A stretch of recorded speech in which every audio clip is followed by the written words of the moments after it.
ഹരിയാന നിയമസഭാ തെരഞ്ഞെടുപ്പിൽ വോട്ടെടുപ്പ് പുരോഗമിക്കുന്നു. ആദ്യ 2 മണിക്കൂറിൽ 9.53% ആളുകൾ വോട്ട് രേഖപ്പെടുത്തി. ഒറ്റഘട്ടമായി നടക്കുന്ന തെരഞ്ഞെടുപ്പിൽ 90 മണ്ഡലങ്ങളിൽ തെരഞ്ഞെടുപ്പ് നടക്കുന്നു. 1031 സ്ഥാനാർത്ഥികൾ മത്സരിക്കുന്നു. ഹരിയാനയിലെ ഫരീദാബാദിൽ നിന്ന് നമ്മുടെ പ്രതിനിധി വിനീത വിജി തത്സമയം ചേരുന്നു. വിനീത, വിശദാംശങ്ങൾ.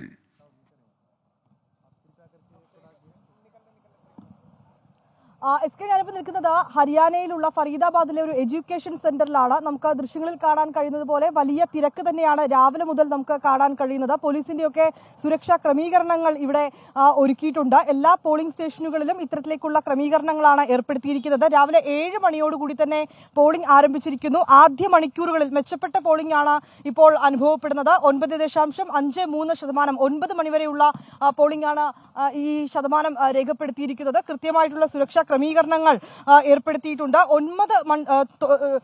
ഈ രാവിലെ 9 മണിവരെയുള്ള കണക്കനുസരിച്ചാണ് നമുക്കിപ്പോൾ ഈ പോളിംഗ് ശതമാനം ലഭ്യമായിരിക്കുന്നത്. ഒറ്റ ഘട്ടമായി ഏതാണ്ട് 90 മണ്ഡലങ്ങളിലായാണ് തെരഞ്ഞെടുപ്പ് നടക്കുന്നത്. നമുക്ക് ദൃശ്യങ്ങളിൽ കാണാൻ കഴിയുന്ന പോലെ തന്നെ അതീവ സുരക്ഷാ ക്രമീകരണങ്ങളാണ് ഒരുക്കിയിരിക്കുന്നത്. പ്രായമായവർക്കുമൊക്കെയായി പ്രത്യേകം ക്യൂ സജ്ജീകരിച്ചിട്ടുണ്ട്. ഇങ്ങനെ പ്രായമായവർക്കും ഒപ്പം തന്നെ ഏതെങ്കിലും തരത്തിൽ ബുദ്ധിമുട്ട് നേരിടുന്ന അസുഖം മറ്റുമുള്ളവർക്കൊക്കെ ഇവിടെ എത്തുകയാണെങ്കിൽ ഈ ക്യൂവിൽ നിൽക്കാതെ വോട്ട് രേഖപ്പെടുത്തി മടങ്ങുന്നതിനുള്ള ക്രമീകരണമാണ് ഏർപ്പെടുത്തിയിരിക്കുന്നത്.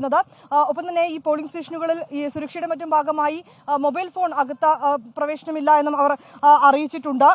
ഈ 90 മണ്ഡലങ്ങളിലായി ജനങ്ങൾ അവരുടെ വിധി എഴുതുകയാണ്. 1031 സ്ഥാനാർത്ഥികളാണ് മത്സര രംഗത്തുള്ളത്. 101 വനിതകളാണ് ഇതിലുള്ളത്. നമുക്കിപ്പോൾ നിൽക്കുന്ന ഈ പോളിംഗ് സ്റ്റേഷനിൽ വലിയ ആഘോഷത്തോടു കൂടി തന്നെയാണ് അവർ ഈ തെരഞ്ഞെടുപ്പിനെ നേരിടുന്നത്. നമുക്ക് കാണാൻ കഴിയുന്നത് പോലെ തന്നെ ഈ വോട്ട് രേഖപ്പെടുത്താൻ വരുന്നവർക്ക് വലിയ ക്യൂ മറ്റുമുണ്ട് എങ്കിൽ അവർക്ക് ഇരിക്കുന്നതിന് മറ്റുമായിട്ടുള്ള ക്രമീകരണങ്ങളടക്കം ഇവിടെ ഏർപ്പെടുത്തിയിട്ടുണ്ട്.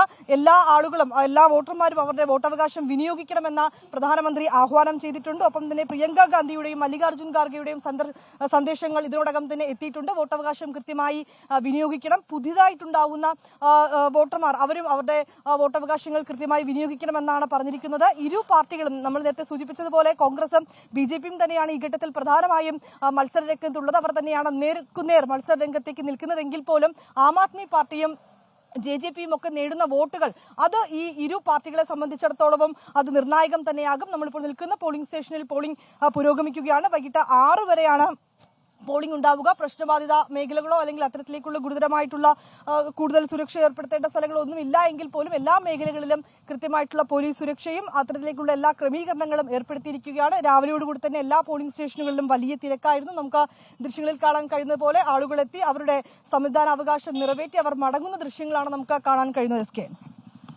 Thank you Vineetha Viji.